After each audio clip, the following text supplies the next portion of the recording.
अपनी बात शुरू करने से पहले बहुजन समाज में जन्मे सभी संतों, गुरुओं, महापुरुषों को नमन वंदन करता हूं। मैं नमन वंदन करता हूं यहाँ बैठी जनता को, यहाँ बैठे हर शोषित वंचित गरीब को, जो आज अपना काम छोड़कर, अपनी मजदूरी, खेती किसानी छोड़कर यहाँ मुरैना की अंबा विधानसभा में अपनी शक्ति को दिखाने के लिए आया। आप सबको भी झुककर नमन वंदन जय भीम करता हूं। अब ये क्योंकि मुरैना जिला है, इस जिले के विषय में, संभाग के विषय में पूरे देश में किसी को बताने की आवश्यकता नहीं है। जब जब मुरैना का नाम आता, जब जब चंबल ग्वालियर संभाग का नाम आता है, तब तब उसके साथ एक चीज और भी जुड़ जाती है कि जब जब अन्याय अत्याचार बढ़ता है तो वहां से कोई उठ खड़ा होता है, और उठ खड़ा होकर के वो चाहे प्रशासन हो, चाहे सामंती व्यवस्था के लोग हो, उनको मुंह तोड़ जवाब देने का काम करता।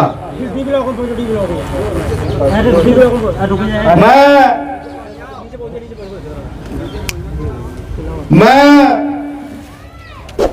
इस क्रांति धरा को नमन वंदन करता हूं।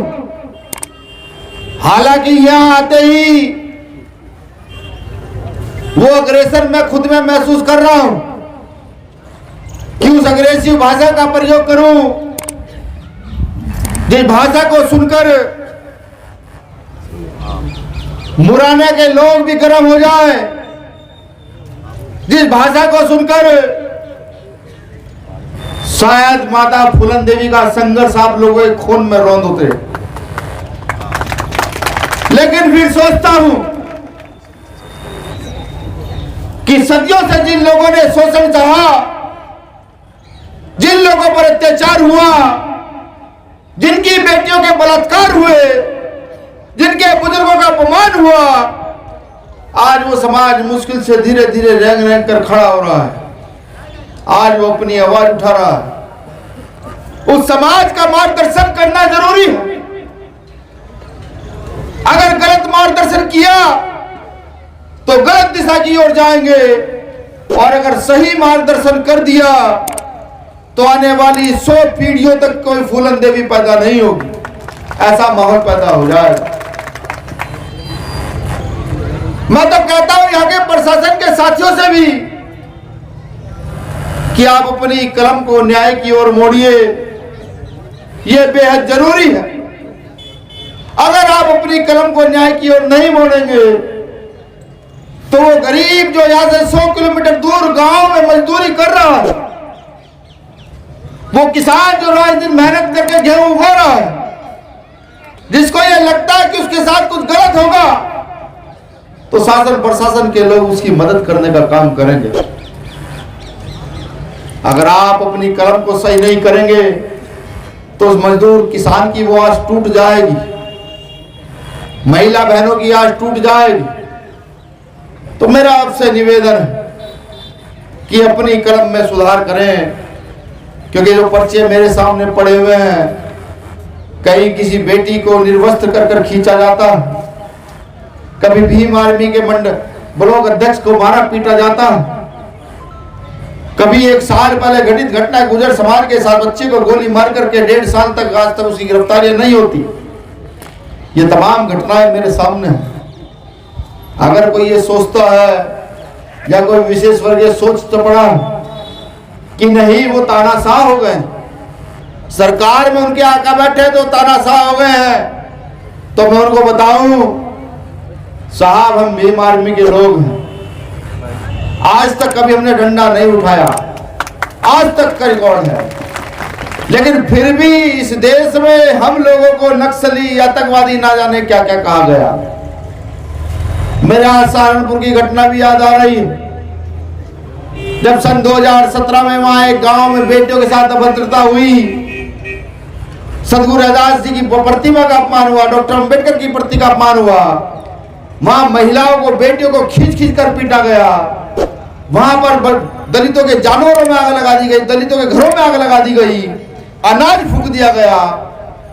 जब उनके लिए हमने रोटी कपड़े मकान की बात कही, जब उनके लिए हमने जा करके अपने लोगों को कहा कि नहीं, वो जो बेटियों के तन पर कपड़ा नहीं, इनको कपड़े पहनाने हैं, कपड़े दीजिए, तब सरकार ने और यहाँ के उन सामंती व्यवस्थित लोगों ने हमें नक्सली का टैग दिया था, आतंकवादी का टैग दिया था। वो दिन मेरे याद आ रहा है। मैं जब अपनी डिग्रियां देखता हूँ, चंद्रशेखर आजाद की डिग्रियां देखता हूँ, मैं जब यहाँ बैठे रामप्रीत गुर्जर की डिग्री देखता हूँ, सुनील बैरसे की डिग्री की देखता हूँ, अनिल गुर्जर की डिग्री देखता हूँ, तो उन डिग्रियों में ग्रेजुएट पोस्ट ग्रेजुएट लोग दिखाई देते हैं। और ये महसूस होता है कि अगर हम भी थोड़ी मेहनत कर लेते तो कहीं पीसीएस अधिकारी होते, कहीं बैंक में मैनेजर होते, 1-2 लाख तनख्वाह ले रहे होते और उतनी ज्यादा रिश्वत ले रहे होते, क्योंकि व्यवस्था देश की है। लेकिन नहीं, रास्ता कुछ और चुनना था, डॉक्टर अंबेडकर के रास्ते को चुनना। अगर कोई ये कहता कि हमारी समस्याओं का समाधान क्या है, तो मैं ये कहता हूं हमारी समस्या का कारण भी हम ही लोग हैं और हमारी समस्या का समाधान भी हम ही लोग हैं। इस देश के प्रत्येक नागरिक की कोई समस्या का समाधान है तो इस देश में लोकतंत्र में व्यवस्थित लोग उसकी समस्या का समाधान है। अभी भारतीय जनता पार्टी कांग्रेस की बात चल रही थी, हमारे साथी ने खूब ये बताया कि वहां रहोगे तो ये होगा, वहां रहोगे तो ये होगा। मैं आपसे पूछना चाहता हूं, क्या आप नहीं चाहते आपके बच्चे अच्छी शिक्षा ग्रहण कर ले, अच्छे स्कूल में चले जाएं? क्या आप नहीं चाहते कि आपके घर के बुजुर्गों का इलाज अच्छा हो? क्या आप नहीं चाहते आपके गांव के गली खड़ोंजे अच्छे हो? क्या आप नहीं चाहते कि आपके साफ पानी पीने का आए? क्या आप नहीं चाहते कि आपका जीवन भी सुखद हो? ये सब हो सकता। ये जो हो रहा है, ये मुरैना के अंदर बेटियों के साथ, भीम आर्मी के पदाधिकारियों के साथ, कार्यकर्ताओं के साथ, ओबीसी समाज के साथ, दलित पिछड़ों के साथ, इसका कारण कहीं ना कहीं हम ही लोग हैं। अगर हम 26 जनवरी 1950 को स्थापित जो डॉक्टर बाबा साहब अंबेडकर ने आजादी के बाद इस देश को संविधान दिया, अगर हम उसका मतलब समझ जाते, अगर हम उसे परिभाषित कर देते, अगर हम उसे आत्मसात कर लेते और लोकतंत्र की व्यवस्था को समझते, तो क्या यहां ऐसे मंत्री पैदा होते जो बेटियों के बलात्कार पर, बेटियों को निर्वस्त्र करके खिंचवाने पर भी अपराधियों का संरक्षण करते हैं? क्या यहां ऐसे नेता पैदा होते कि 1.5 साल हो गए गुर्जर समाज के बच्चे को गोली लगे हुए, उसकी हत्या हुए, उसका पिता और बाप बाट देख रहा है कि कब वो अपराधी जेल जाएंगे? क्या ऐसा हो जाता? नहीं हो। समझिए कि जब चुनाव आता है तब लोग हमारे घर आते हैं, हमारे दादा के, हमारे पिता के, हमारी माँ के पैर पड़ते हैं, वो हमारे चूल्हे से रोटी निकाल करके खा लेते हैं, वो हमारा झूठा खा लेते हैं।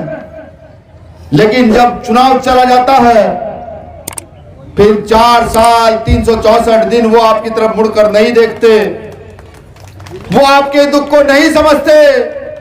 आपके घर में अनाज है नहीं है आपको कोई मतलब नहीं, आपका बच्चा बीमारी से मर गया या जिंदा है उनको कोई मतलब नहीं।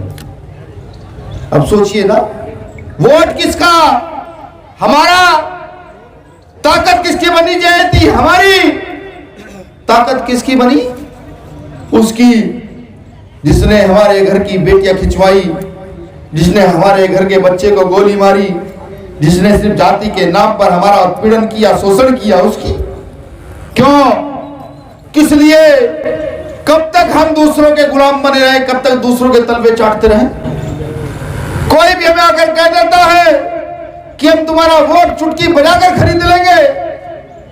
क्या इस देश का दलित पिछड़ा इतना कमजोर हो गया कि उसका वोट चुटकी बजा के खरीदा जा सकता है?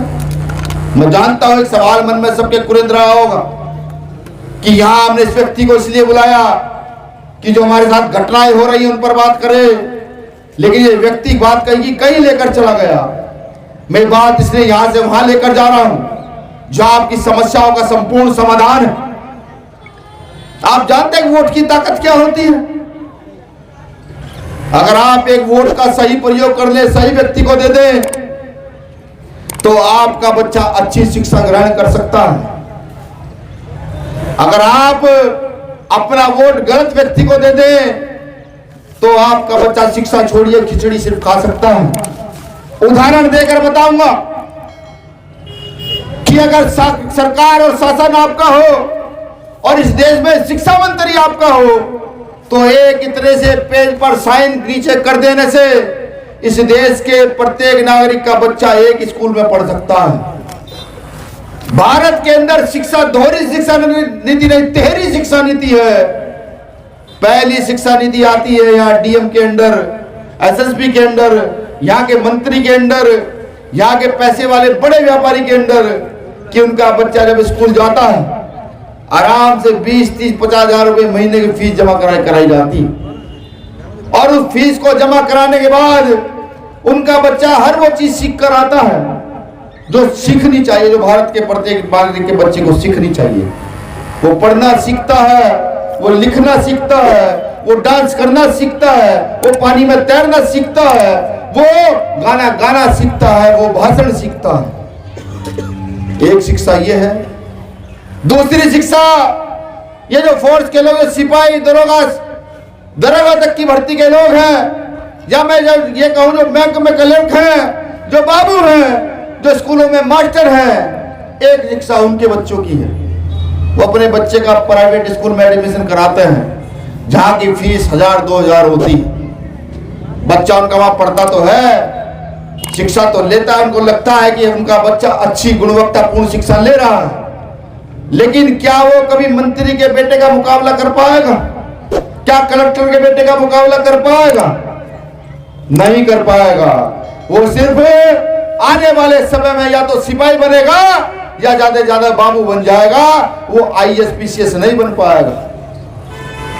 एक तीसरी शिक्षा है जहां मेरे और आपके बच्चे जाते हैं, जहां इस देश में के मजदूर और किसान के बच्चे पढ़ते हैं, वो है प्राइमरी स्कूलों की शिक्षा। जो शिक्षा डॉक्टर बाबा साहब अम्बेडकर ने आर्टिकल के कॉन्स्टिट्यूशन के आर्टिकल 21 क्या में स्थापित की कि भारत के प्रत्येक नागरिक को पढ़ने का फ्री अधिकार। हमारा बच्चा स्कूल जाता है और वहां से खिचड़ी खाकर वापस आ जाता है। आप जानते हैं सरकारी स्कूल में पढ़ाने वाला जो मास्टर है वो स्पेशल आपके बच्चे को पढ़ाने की डिग्री लेकर के तब स्कूल में पढ़ाता है, और प्राइवेट स्कूल में पढ़ाने वाला मास्टर जो है वो कोई स्पेशल डिग्री नहीं लेता, वो ग्रेजुएट पोस्ट ग्रेजुएट हो गया डायरेक्ट जाकर पढ़ाने लगता है। सरकारी स्कूल के मास्टर की तनख्वाह 50,000 से ऊपर होती है और प्राइवेट स्कूल के मास्टर की तनख्वाह 20,000 से ऊपर होती है। कभी सोचा आप लोगों ने कि प्राइमरी स्कूल में अच्छी शिक्षा क्यों नहीं हो रही, प्राइवेट स्कूल में क्यों हो रही है? क्योंकि वहां आपके बच्चे जाते हैं, वो लोग जिनको पैर की जूती समझते हैं उनके बच्चे पढ़ने जाते हैं। वो जानते हैं कि इनको धूप की तपिश पता है, वो जानते हैं इनको धूल का असर पता है क्या है। अगर इनके बच्चे सही पढ़ लिख लिए तो इस देश की राजगद्दियों पर वो कब्जा कर डालेंगे।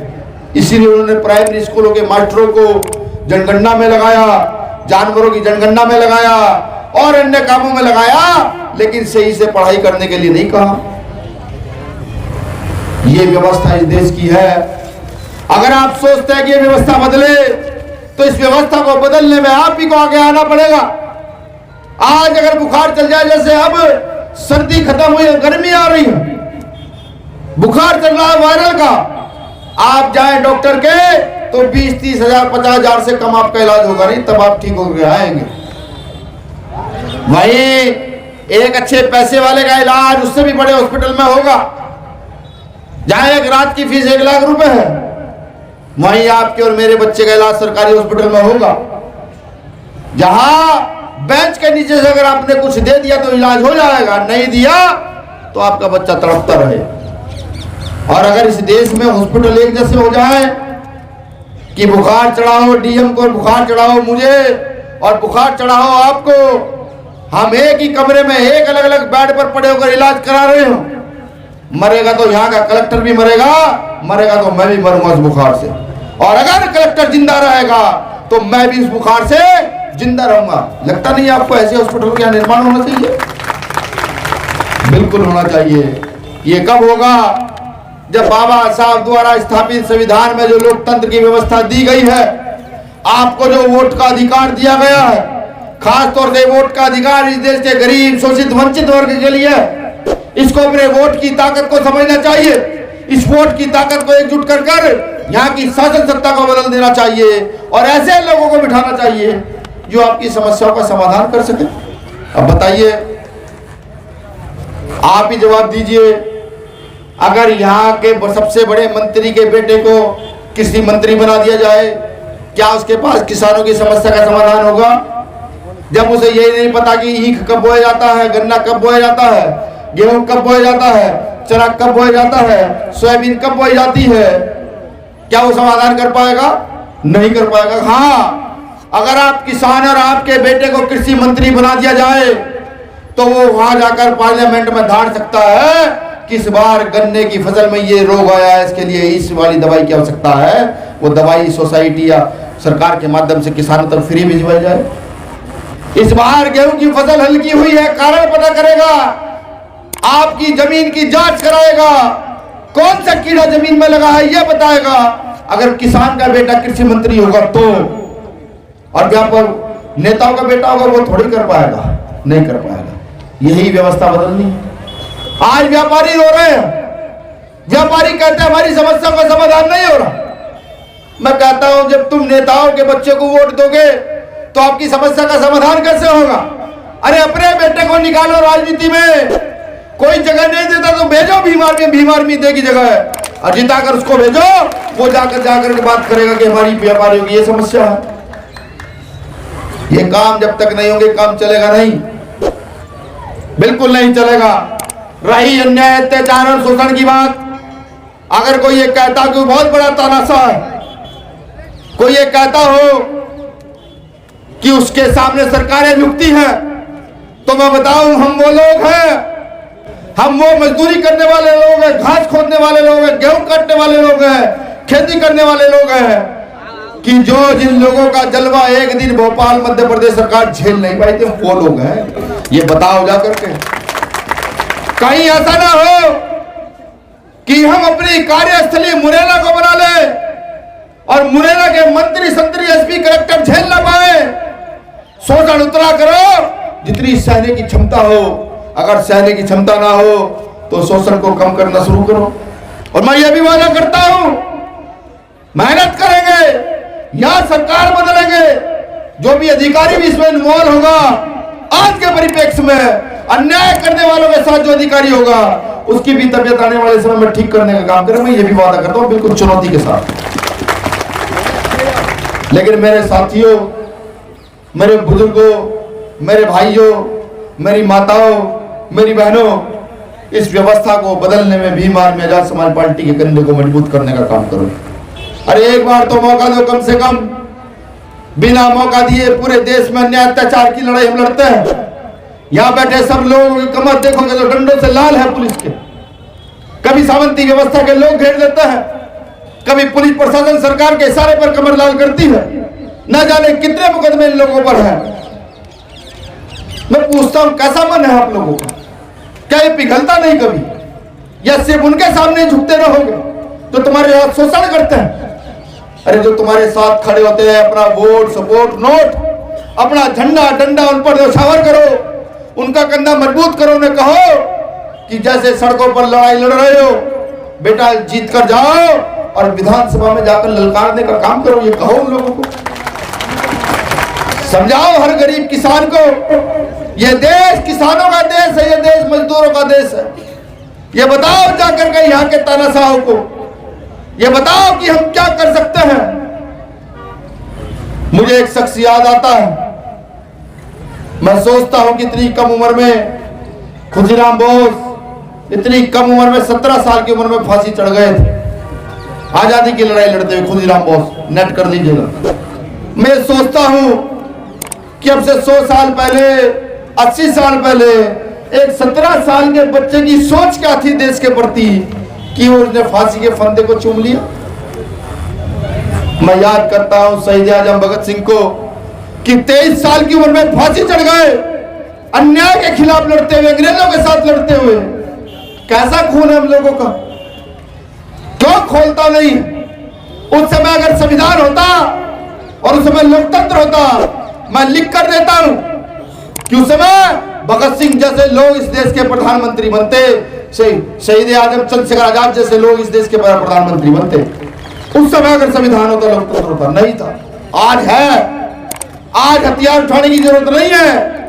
आज तो सिर्फ संविधान का आर्टिकल 19 उठाने की जरूरत है। उस आर्टिकल को उठाकर उसका प्रयोग करके अपनी जुबान से पढ़ करके जाओ, लोगों में जागृति पैदा करो और कहो इस देश को बचाने की बात है, हम इस देश को बचाएं। जाओ ये काम करो, तब जाके ये जो युवा आज दम बढ़ते हैं, जो लगातार फोटो खींचते हैं, तब जाके आने वाली नस्लें तुम्हारी जवानी पे गर्व करेंगी। जैसे आज हम शहीद आजम भगत सिंह का नाम ले रहे हैं, अगर आपने अपने समय में काम किया तो मैं लिख कर देता हूं, आने वाली नस्लें तुम्हारी जवानी पे गर्व करेंगी। मैं ये तो नहीं कहूंगा कि अमेरिका तुम्हारा नाम लेगा, लेकिन हाँ, जो व्यक्ति ईमानदारी से काम करेगा, उसका क्षेत्र, उसका गांव, उसका मोहल्ला, उसका संभाग, उसका प्रदेश, उसका नाम स्वर्ण अक्षरों में लिखेगा कि ये वो लोग थे अन्याय अत्याचार के खिलाफ लड़ रहे थे और इस देश में संविधान को बचा रहे थे। ये काम करना है साथियों। ये काम जब तक नहीं करोगे तो काम बिल्कुल भी नहीं चलेगा।